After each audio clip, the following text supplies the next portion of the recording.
Means बोले तो सर्दी बोले तो मीन्स बोले तो सर्दी बोले तो सर्दी जुकाम में भी सेट्रिजिन का यूज किया जाता है। इसके अलावा अगर आपके बॉडी में आपकी स्किन पर कोई इरिटेशन हो रही है, खुजली हो रही है, ठीक है, और क्या दांत वगैरह उसमें तो नहीं खुजली, जो और जो आपका ये होता है हैवीनेस, हिप्स जो होते हैं उसमें भी सेट्रिजिन यूज किया जाता है। देखिए हिप्स जो होते हैं और बॉयज जो होते हैं इसमें डिफरेंस होता है। जो हिप्स होते हैं उसमें सिर्फ आपके बॉडी पे दाने दिखेंगे, वहाँ पे खुजली होगी, वहाँ पे रेडनेस होते हैं, लेकिन जो दाने हैं उसमें पानी नहीं भरा रहेगा। लेकिन जो बॉयज होते हैं बॉयज में पानी भर जाता है, ठीक है। तो इस कंडीशन में भी हम लोग सेट्रिजिन का यूज कर सकते हैं। तो देखते हैं सेट्रिजिन क्या होती है। Cetirizine it is a second generation antihistamine used to treat allergic symptoms. जो सेट्रिजिन होती है ये हमारी कौन सी दवा होती है, सेकेंड जनरेशन की दवा होती है।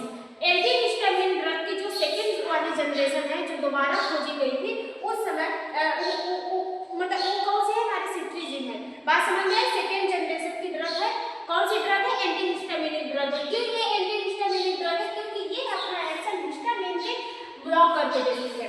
सेट्रिजिन अपना एक्शन हिस्टामिन को ब्लॉक करके देती है, इसलिए इस दवा को एंटीहिस्टामिनिक ड्रग के नाम से जाना जाता है। क्लासिफिकेशन की बात करें तो सेट्रिजिन हमारी सेकेंड जनरेशन में आती है। क्यों आती है अभी आगे आपको क्लियर हो जाएगा। It work by the blocking histamine. अभी हमने बताया जो सेट्रिजिन होती है ये अपना वर्क देती है, मतलब हमारे बॉडी से एलर्जिक सिम्टम को खत्म करती है, लेकिन कब करती है, ये हिस्टामिन को ब्लॉक करके करती है, ठीक है। एक chemical it is body the cause allergic reaction. जो हिस्टामिन होते हैं ये जो हमारे बॉडी के जो हिस्टामिन होते हैं ये ऐसे केमिकल्स होते हैं जो हमारे बॉडी में एलर्जिक रिएक्शन को कॉज करने के लिए रिस्पॉन्सिबल होते हैं। हमारे बॉडी में जितने भी एलर्जिक रिएक्शन होते हैं वो किसकी वजह से होते हैं, हिस्टामिन की वजह से होते हैं। और सेट्रिजिन इसी हिस्टामिन के एक्शन को ब्लॉक करके अपना मतलब कि इसी हिस्टामिन के एक्शन को ब्लॉक करके अपना इफेक्ट शो करती है, ठीक है। इतनी बात समझ में आई। Compared to first generation, antihistamine is cause less dryness because it does not easily cross the blood-brain barrier. पहले जब सेट्रिजिन की खोज हुई थी तो इससे जब हम लोग फर्स्ट जनरेशन वाली एंटीहिस्टामिन ड्रग से कंपेयर किया गया था, पहले जब सेट्रिजिन की खोज हुई तो इसका ना कंपेयर किससे किया गया था, फर्स्ट जनरेशन एंटीहिस्टामिन ड्रग से किया गया था। तो जो फर्स्ट जनरेशन एंटीहिस्टामिन ड्रग थे वो आराम से हमारे जो ब्लड ब्रेन बैरियर को कॉज कर रहे थे, कॉज कर जाते थे। मतलब हमारे बॉडी में जो ब्लड ब्रेन बैरियर होती है जिसको बीबीपी के नाम से जानते हैं, ब्लड ब्रेन बैरियर बीबीपी के नाम से जिसको जानते हैं, उसे वो दवा फर्स्ट जनरेशन की एंटीहिस्टामिन दवा कॉज करके बहुत ज्यादा नींद या फिर ड्राउडनेस देती थी, मतलब कि उस दवा को खाने से बहुत ज्यादा नींद आती थी।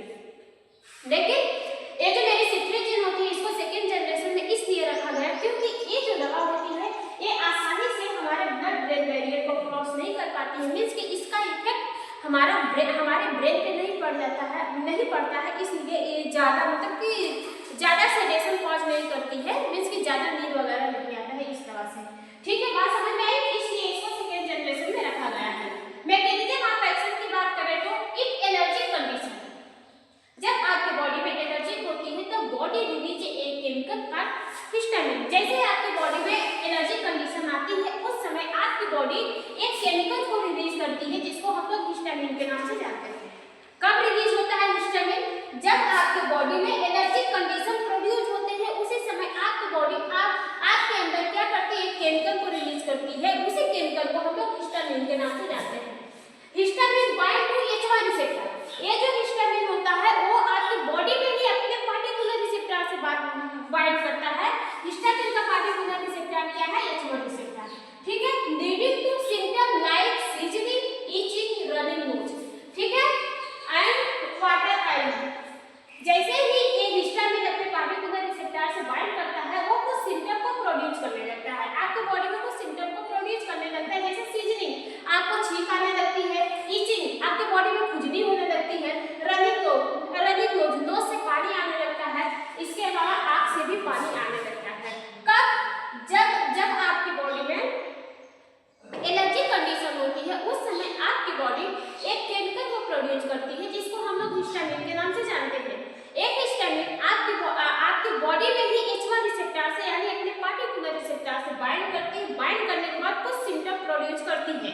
वो सिम्टम आपको दिखते हैं जैसे छींक आना, बार बार छींक आना, गले में खराश होना, ठीक है, ईचिंग खुजली होना स्किन पर, ठीक है, इसके बाद नोज से पानी आना और आंख से पानी आना एक सिम्टम है और यही सिम्टम को हम लोग एलर्जिक रिएक्शन के नाम से जानते हैं, ठीक है।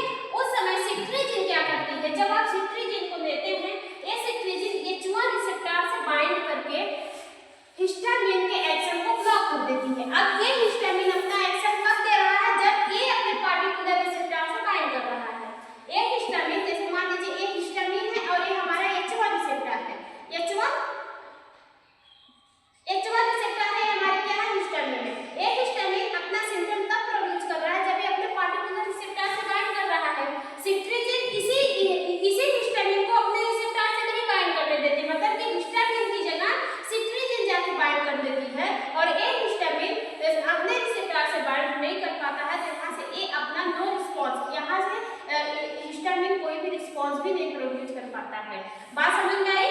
मतलब जो आपका हिस्टामिन होता है, सॉरी जो आपका सिट्रीजिन होती है, सिट्रीजिन जाके जहाँ पे हिस्टामिन बाइंड करता था वहीं पे जाके H1 रिसेप्टर पे बाइंड कर लेती है और प्रिवेंट करती है हिस्टामिन फॉर्मेटिंग एक्टिंग, हिस्टामिन के जो एक्शन होते हैं उससे प्रिवेंट करवाती है, जैसे रिजल्ट में एलर्जिक सिम्टम को रिड्यूस करने का काम करती है। किसको? आपकी बॉडी से एलर्जिक सिम्टम को रिड्यूस करने का काम करती है। अगर आपको ईचिंग हो रहा है तो कम होगी, सीजनिंग हो रहा है तो भी कम होगी, ठीक है, आँख से पानी आ रहा है तो भी धीरे धीरे कंट्रोल होगा और अगर आपके नोज से भी पानी आ रहे हैं तो भी धीरे धीरे कंट्रोल होगा, ठीक है।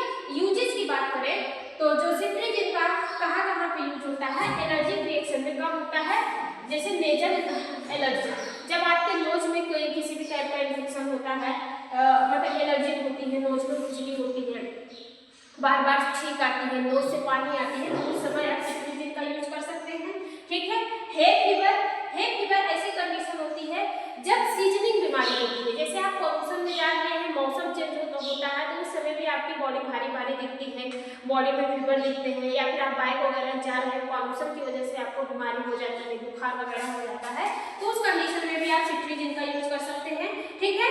और अर्टिकेरिया एक ऐसी कंडीशन होती है जब आपकी स्किन पे इन्फेक्शन होता है और आपकी स्किन वजह से खुजली हो गई, खुजली देखेंगे, खुजली जो होती है इसमें बाइल्स हो गया, ठीक है, खुजली को हम लोग हिप्स के नाम से जानते हैं और जो बाइल्स होता है उसमें पानी भरा रहता है। पहले बता दिए दो टाइप के इन्फेक्शन होते हैं स्किन पर, दो टाइप के एलर्जिक रिएक्शन होते हैं, एक तो आपके स्किन पर रेडनेस पड़ जाएंगे और वहाँ पे दाने दाने हो जाएंगे, उसको वहाँ पे बहुत भयानक खुजली होती है। एक तो वो होते हैं जो रेडनेस तो वहाँ पे रहेंगे लेकिन वो थोड़ा सा दाना रहेगा, लेकिन उस दाने में पानी भरा रहेगा, उसको हम लोग बाइल्स के नाम से जानते हैं, ठीक है। तो हिप्स जो होते हैं, जो खुजली होती है, उस कंडीशन में भी हम लोग सिट्रीजिन का यूज कर सकते हैं। सीजनिंग में कर सकते हैं, मतलब सीजनिंग बार बार छींक आ रही है उसमें भी करेंगे, और जो आपका रनिंग नोज है, नोज से पानी आ रहा है तो उसमें भी करेंगे, आँख से अगर पानी आ रहा है तो उसमें भी हम लोग क्या करेंगे, सिट्रीजिन का यूज करेंगे। साइड इफेक्ट की बात करें तो ड्राउटनेस, इस मेडिसिन से सबसे मतलब कि माइल्ड स्लीपिंग होती है, थोड़ी बहुत क्या होती है, नींद आती है, भाभी आराम से करिए, थोड़ी बहुत क्या होती है, नींद आती है, फटीग होता है, बॉडी में पेन होने लगता है, पूरी बॉडी में पेन होता है, ड्राई माउथ आपके सूखने लगते हैं, सर में दर्द होने लगता है, हेडेक, और क्या है, डिजीनेस मतलब होता है चक्कर आना या फिर कमजोरी, ठीक है, थोड़ी बहुत आपको इस दवा से कमजोरी भी हो सकती है। तो सिट्रीजिन के बारे में आज के लिए इतना ही, आई होप आपको समझ में आया होगा। बाकी आपकी जानकारी के लिए बता दें कि इस दवा को भी आपको डॉक्टर के कंसल्ट से ही देना चाहिए, कोई भी दवा आप अपने मन से यूज ना करें, डोज का डिफरेंस अगर थोड़ा बहुत इधर उधर हुआ तो नुकसान भी कर सकती है। आपको पता है जो दवा जितनी मतलब कोई भी चीज़ हो अगर फायदा करती है तो उसका एक नुकसान भी होता है, तो इसलिए इस दवा को हमेशा डॉक्टर के एडवाइस से लें, इसके ओवरडोज से इसका साइड इफेक्ट सीरियस भी हो सकता है। तो आज के लिए इतना ही, आई होप आपको समझ में आया होगा। बाकी यदि किसी को भी नहीं समझ में आया हो कमेंट करके पूछ सकते हैं, मैं रिप्लाई देने की पूरी कोशिश करूँगी।